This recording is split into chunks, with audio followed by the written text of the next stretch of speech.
Hello students, आज हम कक्षा 9 के विज्ञान विषय के चैप्टर 5 जीवन की मौलिक इकाई के बारे में पढ़ेंगे। ये पाठ कोशिका के बारे में है। कोशिका की खोज किसने की, कोशिका होती क्या है, कोशिका के अंदर क्या क्या पाया जाता है और कोशिका का कार्य क्या होता है। तो सबसे पहले हम कोशिका के बारे में थोड़ा सा आपने जो 8th क्लास में पढ़ा है उसका रिकैप कर लेते हैं।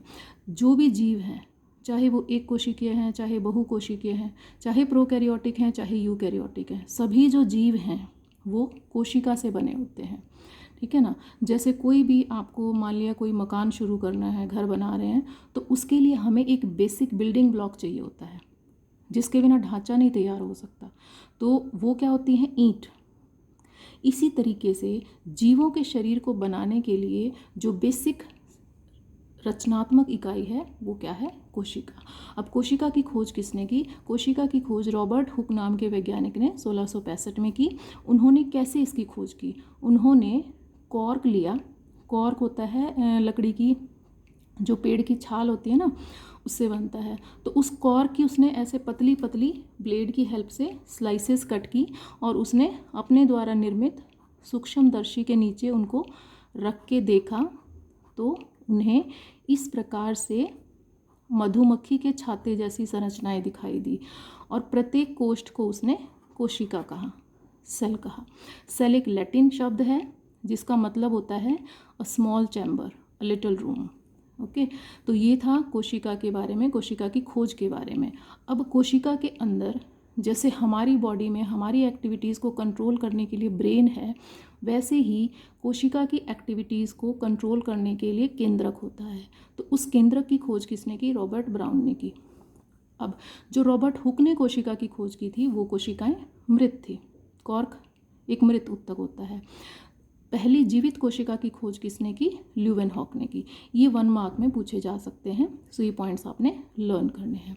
अब उसके बाद जो संरचना, भाई कोई जीव ऐसे होते हैं जो एक ही कोशिका के बने होते हैं, कोई जीव ऐसे भी होते हैं कॉम्प्लेक्स जो बहुत सारी कोशिकाओं के बने हुए होते हैं। तो उस आधार पर जीवों को 2 कैटेगरीज में डिवाइड किया गया है, एक कोशिकीय जीव और बहुकोशिकीय जीव। एक कोशिकीय जीव वो होते हैं जो केवल एक ही कोशिका से बने होते हैं, जैसे अमीबा है, पैरामीशियम है, जीवाणु है, ये एक ही कोशिका से बने होते हैं। ठीक है। जो बहुकोशिकीय जीव हैं वो बहुत सारी कोशिकाओं से मिलकर बने होते हैं, जैसे हम हैं, पेड़ पौधे हैं। अब एक कोशिकीय जो जीव हैं, इसमें जो कार्य होते हैं वो कैसे किए जाते हैं? इसमें जो कार्य होते हैं वो कोशिका के अंदर स्पेशलाइज्ड भाग होते हैं जिन्हें कोशिका अंगक कहा जाता है। तो इनमें, इन जीवों में जो कार्य हैं वो कोशिका अंगकों द्वारा किए जाते हैं। ठीक है ना। जैसे श्वसन के लिए माइटोकॉन्ड्रिया है, ठीक है, ऐसे ही इसके लिए आपका जो भोजन पचाने के लिए है लाइसोसोम है। तो ये डिफरेंट प्रकार के कोशिका अंगक हैं जिनके बारे में हम पाठ में आगे पढ़ेंगे।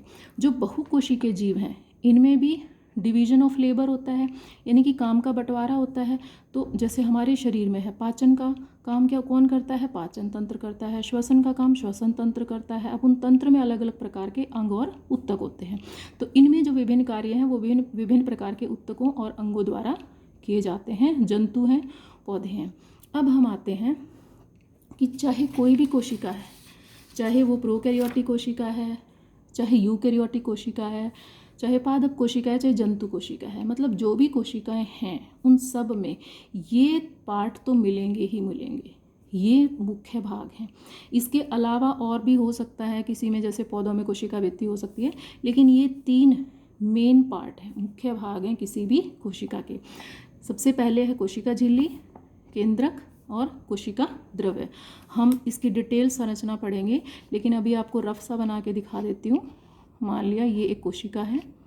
इस कोशिका में जो सबसे आपका ये आवरण है इसको बोलते हैं कोशिका झिल्ली। फिर एक जेली लाइक का द्रव्य होता है जिसको बोलते हैं कोशिका द्रव्य। और फिर एक कंट्रोलिंग सेंटर होता है जिसको बोलते हैं केंद्रक। तो ये हर कोशिका में, हर जीवित कोशिका में ये भाग होंगे। अब उसके बाद ऑन द बेसिस ऑफ कि कोशिकाओं में केंद्रक वेल डिफाइंड है या नहीं, उनमें जो झिल्ली द्वारा घिरे हुए कोशिका अंगक हैं या नहीं, ऑन दैट बेसिस हम कोशिका को दो प्रकार की कोशिकाओं में डिवाइड करते हैं। एक है प्रोकैरियोटिक कोशिका और दूसरी है यूकैरियोटिक कोशिका। तो प्रोकैरियोटिक कोशिका ये भी आपने 8th में पढ़ा है, इसका भी एक क्विक रिकैप ले लेते हैं। प्रोकैरियोटिक कोशिकाएं, इनका आकार छोटा होता है, 1 से 10 माइक्रोमीटर के बीच में। माइक्रोमीटर होता है 10⁻⁻6 मीटर। यूकैरियोटिक जो कोशिकाएं हैं इनका आकार जनरली बड़ा होता है। बड़े का मतलब ये नहीं है कि आप इसको वैसे ही देख सकते हो, नेकेड आई से इनको भी नहीं देखा जा सकता, इनको देखने के लिए भी सूक्ष्मदर्शी की आवश्यकता होती है। अब उसके बाद सेकंड पॉइंट क्या है कि जो इनका केंद्रकीय क्षेत्र है वो वेल डिफाइंड नहीं होता है, वो झिल्ली द्वारा घिरा हुआ नहीं होता, तो उसे केंद्रक ना कह के उसे क्या कहते हैं, केंद्रकाय। यहाँ पे जो केंद्रकीय क्षेत्र है वो पूर्ण रूप से विकसित होता है और झिल्ली द्वारा घिरा हुआ होता है। यहाँ पे क्रोमोसोम जनरली एक होता है, यहाँ पे क्रोमोसोम एक से अधिक होते हैं। यहाँ पे झिल्ली द्वारा घिरे हुए कोशिका अंगक जैसे कि माइटोकॉन्ड्रिया है, गोल्गी बॉडीज़ है, एंडोप्लाज्मिक रेटिकुलम है, ये सब अनुपस्थित होते हैं, नहीं होते। इनमें झिल्ली द्वारा घिरे हुए कोशिका अंगक उपस्थित होते हैं। अब इनके उदाहरण हैं जीवाणु हैं, नीलहरित शैवाल हैं, इनके उदाहरण हैं आपको पता ही है पादप कोशिका और जंतु कोशिका। अब ये बेसिक पॉइंट आप 8th में भी कर चुके हैं। अब हम 8th में एक और चीज़ हमने पढ़ी है कि जो सेल्स हैं, जो कोशिकाएं हैं, उनकी शेप और साइज़ में भी वैरायटी होती है। ये मैं आपको एक पिक्चर दिखा रही हूँ, ठीक है। तो शेप और साइज़ में भी वैरायटी होती है।